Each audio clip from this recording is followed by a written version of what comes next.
Brij, so after many years, I mean, where are we now? What progress has been made, and what are the things which are still lacking Well, actually, friend, in same language subtitling? yeah, friend, it's actually taken us 15 years to get this far, which is actually too much time. But now we're at a point where actually we're changing policy around subtitling. And Prasar Bharati board, by and large, has accepted that this is a good idea. So what is the status?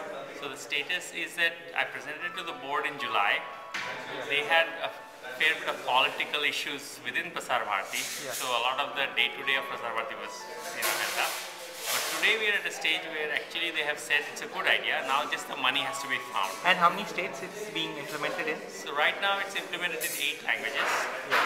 In the Doordarshan? Yes, so it's implemented in 8 languages on DD programs.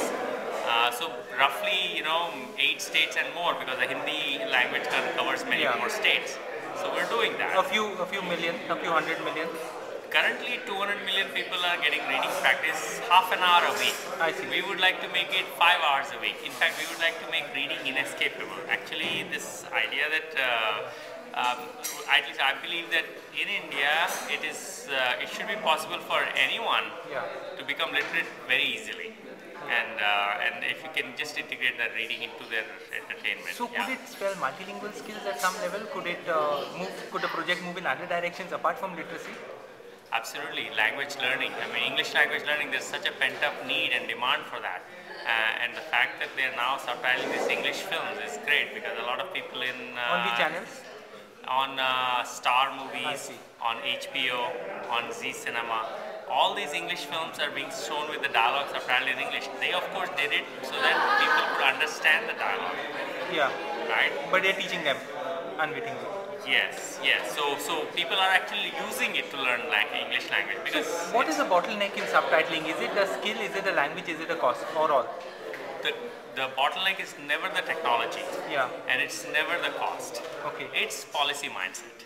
So if policy just says that yes, we want to do this and we should do this, and all the science is in place, then clearly everything else, I mean, I'm talking about 1 paisa per person per year. Now, if we say that our country doesn't have 1 paisa per person per year to solve the literacy problem, which we haven't solved for 60 years, that's a statement then on our politics. And you were saying it's easier to convince the Bill Clintons rather than the policy. What we're finding is that when you get international support, policy moves domestically, which is unfortunate. But I think it should be more like, we should judge our own ideas for their own merit. So today, social innovations very often are implemented outside the country. Before our policymakers wake up and say, oh, maybe there's something to it because somebody has implemented outside the country. Now, that is... it has been implemented in other countries as well, your idea? So far subtitling has been implemented to some extent in South Africa, to some extent in Israel. But I think we are still probably the ones who are running it as a project for literacy the most here. But now there is interest, there is global interest. Once Clinton spoke about it, then people are starting to pick up. And which are your other 2 projects on the box? So we have this book box as a social venture we launched, basically with the goal that every child should have reading content in his or her language. Right? So what we do is we essentially create an animated story with the narration coming at subtitles, and then we can convert this into any language. So we have converted into Bhili Santali, for example. Start with an English story. All we do is take the English text, convert it into Bhili, and then and the audio is recorded by the people. Right? So this is actually lends itself to virtual collaboration. So in fact, there's a language spoken by indigenous people in Mexico called Chatino. So some student in the US said that she wants to translate one of our stories into Chatino. So she did the translation at her end in the US. She did the narration at her end. She just sent us the files. These are digital stories, all. How many of them you have? So right now we have 25.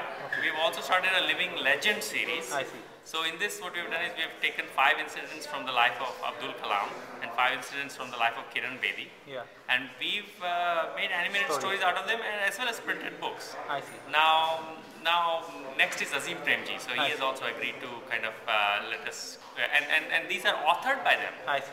So we're trying to create, our own heroes, take stories from their lives and convert them into book form, but then also animated story form, because it will then go on mobile phones, it will then go on television channels, any screen. And the other project is, what's it called? You have one. So Planet Read.